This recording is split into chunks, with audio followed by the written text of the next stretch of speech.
Moshe Aaron, pourquoi j'ai toujours peur de déranger, même quand je ne demande presque rien? Tu t'excuses pour exister, pour demander, pour être là. Parfois, tu demandes en chuchotant.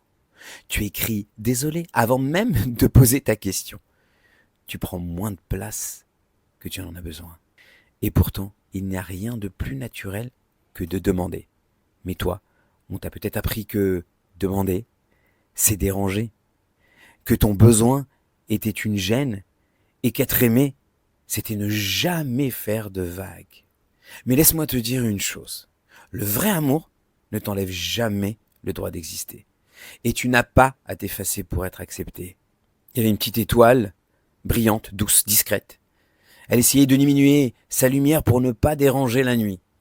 Jusqu'au jour où la lune lui a dit « Mais c'est ta lumière qui aide les autres à ne pas se perdre. » Ce jour-là, l'étoile a compris qu'elle avait le droit de briller, même en silence. Je vais donner un outil PNL concret. Fais l'exercice de la réhabilitation intérieure. Tu fermes les yeux, tu dis doucement cette phrase. Je suis un cadeau, pas un poids. Imagine les personnes que tu aimes profondément. Demande-toi, est-ce qu'elles me dérangent quand elles existent? Non, tu les accueilles. Puis répète, moi aussi, j'ai le droit d'être reçu avec amour, même quand j'ai besoin. Fais cet ancrage chaque matin pour inverser le réflexe de t'excuser.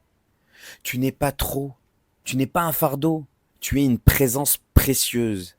Et ceux qui t'aiment vraiment n'ont pas besoin que tu sois moins.